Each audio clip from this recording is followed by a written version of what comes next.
कि जिस जिस जगह मोदी जी ने गए हैं उस जगह कौन से कॉन्ट्रैक्ट उनको मिले हैं ये भी मैं बता सकता हूँ। हर रोज हर पल समय के सांचे में ढलती है कोई खबर। हर खबर आप तक पहुंचाएगा जन जागरूकता मीडिया, सरोकार अभिव्यक्ति की आजादी का पैरोकार, निर्भीकता और सच्चाई का। संसद का शीतकालीन सत्र सोमवार से शुरू हो गया।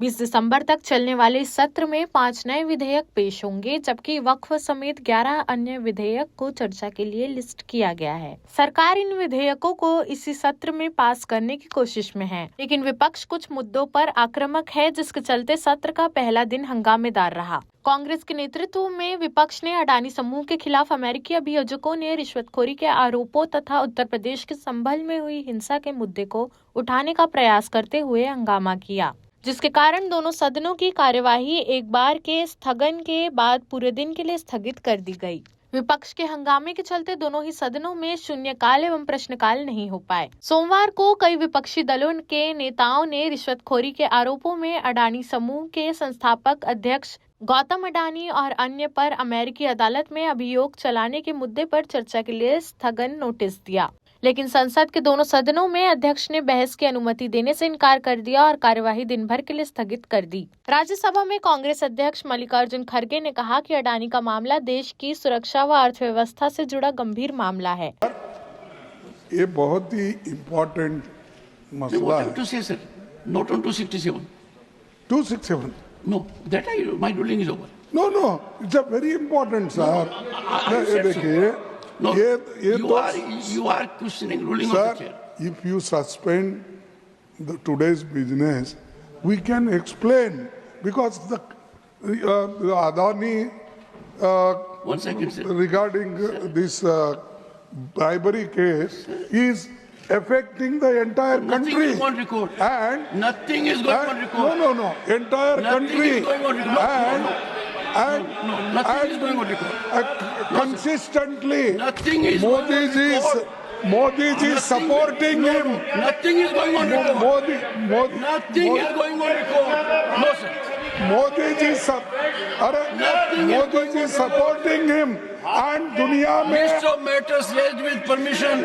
अपनी प्रतिक्रिया में भाजपा ने विपक्ष पर महाराष्ट्र विधानसभा चुनाव और अन्य राज्यों में उपचुनावों में अपनी हार के प्रतिशोध के रूप में संसद की कार्यवाही को बाधित करने का आरोप लगाया। दोपहर में दोनों सदनों के स्थगित होने के बाद राज्यसभा में विपक्ष के नेता और कांग्रेस अध्यक्ष मल्लिकार्जुन खड़गे ने कहा कि सरकार को अडानी मामले में सच्चाई सामने आनी देनी चाहिए। कांग्रेस अध्यक्ष मल्लिकार्जुन खड़गे ने कहा, संसद में हमने नियम 267 के तहत अडानी का मुद्दा उठाया। अडानी समूह के खिलाफ भ्रष्टाचार, रिश्वतखोरी और वित्तीय अनियमितताओं के गंभीर आरोप हैं। हम इसे सदन के समक्ष रखना चाहते थे। हम इसे राज्यसभा के सभापति, प्रधानमंत्री और अन्य मंत्रियों के समक्ष भी स्पष्ट करना चाहते हैं। हम इन मुद्दों को उनके समक्ष रखते। प्रधानमंत्री मोदी जी जहां भी जाते हैं, इस समूह को अनुबंध मिल जाते हैं। मेरे पास उन स्थानों की एक लंबी सूची है जहां प्रधानमंत्री मोदी गए हैं और उन्हें किन स्थानों पर कौन से अनुबंध मिले हैं। हम चाहते थे कि इस पर सदन में चर्चा हो। जो सदन अडजर्न हुआ, इसकी वजह क्या थी मुझे तो मालूम नहीं था। हमने तो 267 के तहत अदानी का मुद्दा उठाया था। अदानी समूह पर करप्शन, ब्राइबरी और फाइनेंशियल इरेगुलरिटीज के गंभीर आरोप है।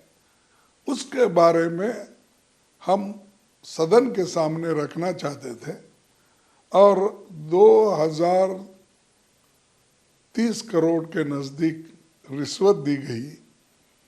जनता के पैसे का इस्तेमाल रिश्वत के लिए दिया गया।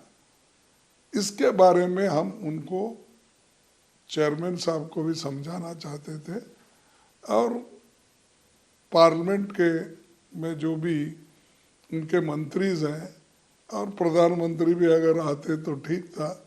उनको हम ये मुद्दे उनके सामने रखने वाले थे, लेकिन उनके इस रिश्वत का रिकॉर्ड भी अदानी ग्रुप के जो चेयरमैन है, सीईओज है, उन्होंने तो इसका रिकॉर्ड भी रखा है, किसको किस रेट पर पैसे दिए गए और कितने पैसे दिए गए, इसका सब रिकॉर्ड उनके पास वहाँ पर अमेरिका के खुफिया एजेंसी ने ये सीज कर लिया है, उनके पास ये रिकॉर्ड है। फिर जहाँ जहाँ मोदी जी जाते हैं वहाँ इस समूह के कॉन्ट्रैक्ट मिलते हैं। अगर आप लोगों को ये बताना चाहूँगा मैं, बहुत लंबा लिस्ट है कि जिस जिस जगह मोदी जी ने गए हैं उस जगह कौन से कॉन्ट्रैक्ट उनको मिले हैं, ये भी मैं बता सकता हूँ। इसीलिए हम ये चाहते थे कि इसको डिस्पैशनेटली हाउस में डिस्कशन हो। वहीं आम आदमी पार्टी के राघव चड्ढा सहित विपक्ष के कुछ अन्य सदस्यों ने मणिपुर में हिंसा और उत्तर प्रदेश के संभल में हुई हिंसा के मुद्दे पर नोटिस दिए थे। सदस्यों ने संभल में स्थिति से निपटने के उत्तर प्रदेश सरकार के तरीके की भी आलोचना की, जहां रविवार को 3 लोगों की मौत हो गई और 2 दर्जन सुरक्षाकर्मी और अधिकारी घायल हो गए। सभापति धनखड़ ने इन सभी नोटिस को अस्वीकार कर दिया और खरगे को अपनी बात रखने का मौका दिया। खरगे ने कहा कि अदानी समूह के खिलाफ लगाए गए आरोप गंभीर हैं। यदि सूचीबद्ध कामकाज को निलंबित कर दिया जाता है तो विपक्षी सदस्य बता सकते हैं कि यह बहुत महत्वपूर्ण मुद्दा पूरे देश को कैसे प्रभावित कर रहा है। उन्होंने आरोप लगाया कि वैश्विक स्तर पर देश की छवि खराब हुई और फिर भी प्रधानमंत्री नरेंद्र मोदी अडानी का समर्थन कर रहे हैं। हालांकि इससे पहले खरगे कुछ और बोल पाते सभापति ने कहा कि वे इस मुद्दे पर उनके नोटिस को अस्वीकार कर चुके हैं, इसलिए वे इसे नहीं उठा सकते। इसके बाद कांग्रेस सहित अन्य विपक्षी दलों के सदस्य अपने स्थान पर खड़े हो गए और आसन से खरगे को बोलने देने की मांग करते रहे। सभापति ने सदस्यों से सदन के सुचारू संचालन की अपील की। हंगामा जारी रहने पर उन्होंने 11:30 पर सदन की कार्यवाही 11:45 तक के लिए स्थगित कर दी। सदन की कार्यवाही दोबारा शुरू होने पर सभापति ने कहा कि वे सदन के सदस्यों का बहुत सम्मान करते हैं। उन्होंने सदस्यों से उन्हें निर्धारित कामकाज जारी रखने देने का आग्रह किया। हालांकि इस दौरान कुछ विपक्षी सदस्यों को कुछ मामलों को उठाते हुए सुना गया। इसके बाद सभापति ने सदन की कार्यवाही दिन भर के लिए स्थगित कर दी। बता दें कि अमेरिकी अभियोजकों ने अडानी पर आरोप लगाया है कि वह सौर ऊर्जा अनुबंधों के लिए अनुकूल शर्तों के बदले भारतीय अधिकारियों को 250 मिलियन अमेरिकी डॉलर से अधिक की रिश्वत देने की योजना का हिस्सा थे। अडानी समूह ने आरोपों को निराधार बताते हुए खारिज कर दिया है। अडानी समूह ने इन आरोपों से इनकार करते हुए दावा किया है कि अमेरिकी अभियोजकों के आरोप निराधार हैं और समूह सभी कानूनों का अनुपालन कर रहा है। इन आरोपों के मद्देनजर विपक्षी दलों ने मांग की है कि गौतम अडानी को गिरफ्तार किया जाए और उनके खिलाफ जांच शुरू की जाए। इस बीच विपक्षी गठबंधन इंडिया के घटक दलों ने सोमवार को कांग्रेस अध्यक्ष खरगे के संसद भवन स्थित कक्ष में बैठकर तय किया कि वे सदन में अडानी समूह से जुड़े मामले को उठाएंगे और जेपीसी के गठन की मांग पर जोर देंगे। संसद के पहले दिन विपक्ष ने साफ कर दिया है कि वह अडानी पर जेसीपी की मांग को जारी रखेगा। मंगलवार को संविधान दिवस है, जिसके चलते संसद नहीं चलेगा, लेकिन बुधवार को इन मुद्दों को पुरजोर तरीके से उठाया जाएगा। सरकार इस सत्र में 16 विधेयक पारित करना चाहती है, लेकिन विपक्ष ने करीब 13 से 14 मुद्दे गिना दिए हैं जिस पर वह बहस चाहता है। देश प्रदेश की सभी बड़ी खबरों से जुड़े रहने के लिए हमारे YouTube चैनल को लाइक, शेयर और सब्सक्राइब करना ना भूलें। साथ ही लेटेस्ट खबरों के लिए बेल आइकन को प्रेस